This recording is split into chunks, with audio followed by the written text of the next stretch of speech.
Welcome to On the Edge with April Mahoney Brains. Here, this is the spot where the conversation is pointed, the guests are sharp, and the responses are never dull. Welcome home, Brains. There's only one requirement to hang out on the edge, is that you open your big brain and close your small mind. Did you bring your thinking caps? It's time to put them on, because the conversation starts now. Are you on Zoom? Yeah. I'm zooming into you, Debra Lee. I love it. Debra Lee May. Brains, where your card at, Debra? We are on the edge. And we ain't playing, I'm just saying. Oh my God. I've been talking to her, Brains, and she's in Wisconsin. She told me it is 5 below. I said, below what? I'm in California. I don't know nothing about that. The sun is shining. I'm getting ready to go to the beach. But I can appreciate cold weather and warm hearts. And that's exactly what she is. She is a warm-hearted woman that is dedicating her life to coaching. You know, she's an entrepreneur, owned her own business, but that just really is not fulfilling her right now. So what she wants to do is she wants to talk to women. And we have a conversation about empty nesters. Are we happy? Are we sad? And what happens when they come back home? Because I just came back home. So welcome her to the edge, Debra Lee May. How are you today, madame? Oh, thank you so much. I am doing great. I love that introduction. And it is cold here. I know. But you know what? It's nothing like curling up with a book. I got to do that. I'm going to start writing on my schedule. Just block out time just to curl up with the book and take a nap. My two favorite things. What are your favorite things to do when it's cold? Oh, my favorite things to do. I love to read and I love to write. I love to journal. I love to write. And let's see, I've been a homebody for the last year, which is great. I love being here. And so, kind of a hard question. Yeah. I'm telling everybody, crocheting is coming back. Did you ever crochet? No, but it sounds nice. It What do you sounds like the perfect thing to do during the winter. They've got all this stuff. I even bought me some yarn. But let's leave it together and talk a little bit about you. Tell my brains a little bit about you and how you show up in the world, darling. Oh, well, thank you. Let's see. I am an empty nester and I have two daughters who live across the country from me. And I think it was like right around the time that they were in high school, looking forward to going to college. And I was started to realize like, well, when this is all over, what am I going to do? I'd already experienced, I had already had my corporate career that by the way, I loved. I was very involved. And for many reasons, so long ago, I went and quit my job to stay home with my daughters. And it's like so many women, it was, kind of like a shift in identity. So I started out, trying to figure out who as I was as a stay-at-home mom after, you dedicate your entire life to your career. And that was so long ago, I don't even think they call it that anymore. And so then you're just so completely involved with, I was working in our family business and my kids. And, for lack of better terminology, I kind of lost a little bit of who I was. A little bit. Is there anything left? Cooking and cleaning and then trying to be an intimate spouse and the doctor, the lawyer, the financier. Girl, please. And you just told me in the green room that you weren't good at multitasking. You are a machine. Yeah, I do. I like to focus. And so it was a nice, you know what, I would never take back the time with my daughters because by far the most incredible thing I've ever done, the hardest, most challenging. And so that is all good. But, for women, we go through so much. There's just no time for you. There's no time to think. There's no time to figure out what, you're working, you're at home. And so just kind of trying to figure out who you are at this point in your life. And at the same time, you're kind of, you're just holding it all in. Something irritates you here or something didn't go wrong there. And, women, we just take care of it all. We just get it all done. Exactly. And then pay the cost because that necessitates into disease, unhappiness, alcoholism, popping a little blue pill every now and then. So there's a lot of things that the distractions. And again, this isolation has not made it any better. Right. I like what you said there because it's always about masking. We got all these like intense feelings of what happened, and suddenly we're thinking about what happened when we were, kids. Mm, And mm. so these intense feelings, you just start masking them. You start doing something else, even if it's not drugs. Maybe it's exercising or cleaning your house or, I've got a friend with, it's funny you say cleaning your house. My girlfriend has really went through some trauma. She lost three, her husband, her brother, and her mother within 3 years. yeah. And she is cleaning out everything. I think she took like 55 trash bags of stuff, just taking stuff away. So my son, because we're a blended family, my son goes over there and he's looking for some pepper, and she goes, "Oh, I threw it out." He goes, "Mom, what did the pepper do to you?" But So I I get get that. it. Yeah, Yeah. but we're doing so much. It's that, and it's the neuro linguistic programming. It's the conversation that we're having in our head. We can't shut it down.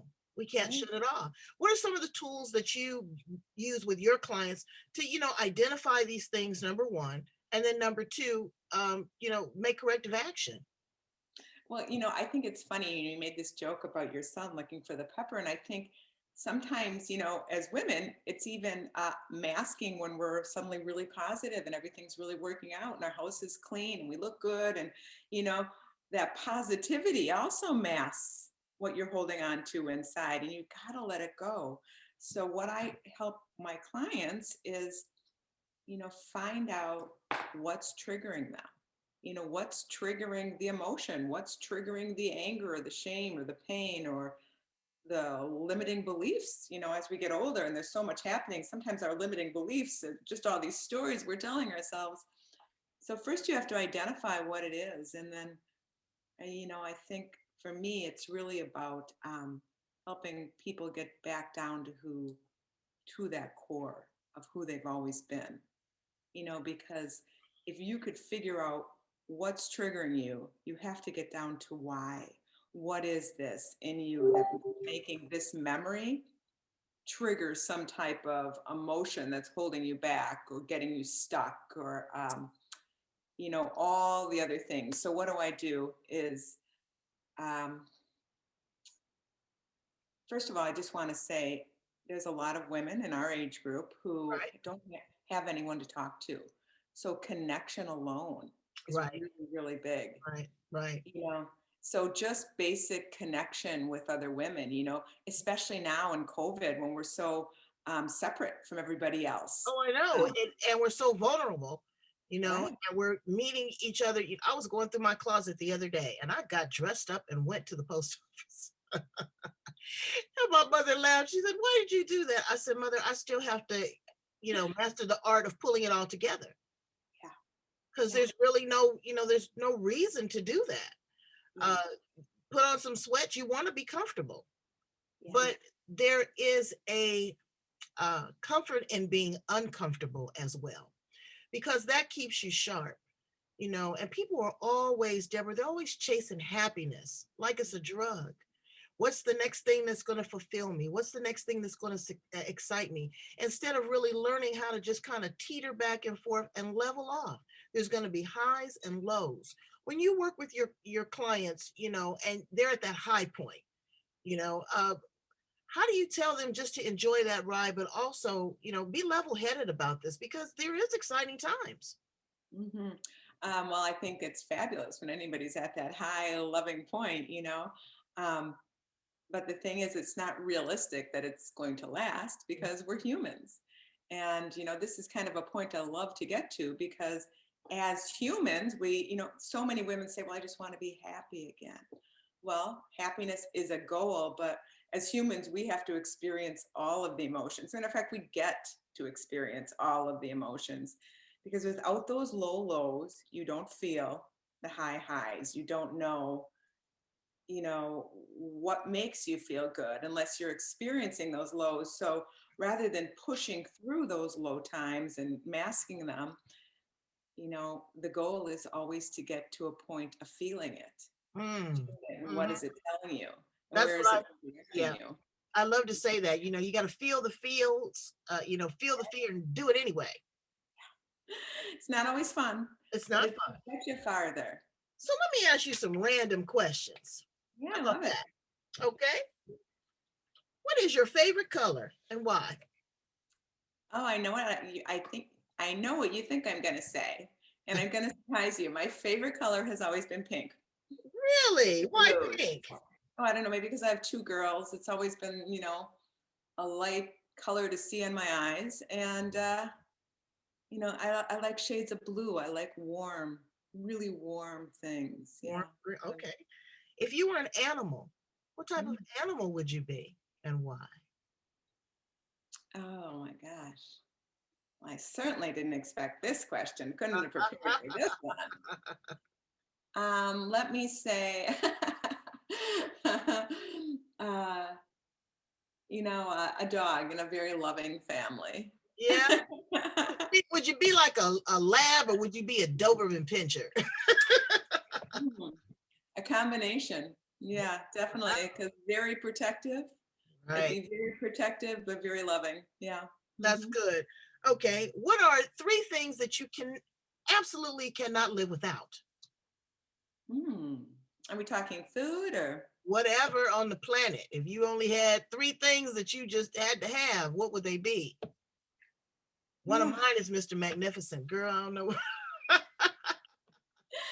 Well, I have to say my family, because without them, I'm nothing, number one. My family, and that includes, it includes my daughters and my husband and my sister and my brother. I mean, that is everything to me, everything, and their families. Three things I cannot live without. Well, I love to work out because that makes me feel good. So time and space to work out, and healthy, organic, real food. How about that? Oh, good. Well, that's important. And what would you tell a 25-year-old Debra Lee May? I would say that as confident as you are right now, and that you need to continue to believe in yourself and in your intuition and trust your gut every single day. And it's all going to be okay. It all works out. It's all the way it's supposed to be. Is that too much? No, that's again, like I said, you maximized yours. I have no problem with that. Well, I'm glad to know that you would be a pretty dog and I give you a pink collar and I have you in a nice family where you could work out. I would definitely be happy. You will be happy, and you made us happy. Thank you so much, Debra, for being here on the edge. I mean, we really went deep in a simplistic conversation, but that's what it is. We need to break it down to simplicity and not be so complicated. Talk therapy still works. Emotional connection, sisterhood, bonding, being a great mom, but also finding time for yourself. So that's what I hear that you're saying to my brains on the edge. How do they get in contact with you? I'd love for them to work with you and get more information. Well, I can be reached anytime on Facebook at Debra Lee. My website is debraleemay.com. And right now I have a freebie that's just for February, the month of self-love and all that, for 30 self-love, self-fulfilling affirmations. I think the older I get, the more I use affirmations. I do too. I used to think they were more like the Saturday Night Live character, but wow, our brains are so powerful. They are.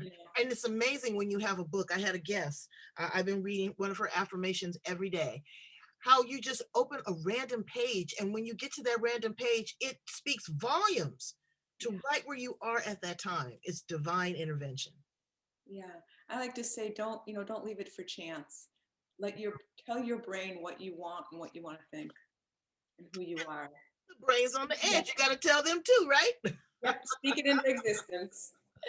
I love thank it. you again for being here, Brains. I need you to go and subscribe to every single thing: YouTube, LinkedIn, Twitter, Facebook, iTunes, Spotify, because you were loving what's going on. We have had over 70,000 guests in 42 countries, over 800 episodes, and amazing stories just like the one that we had with Debra Lee May. Thank you, baby, for coming here on the edge. I appreciate you and I value you, my sister. Thank you so much, April. It was so much fun. Thanks.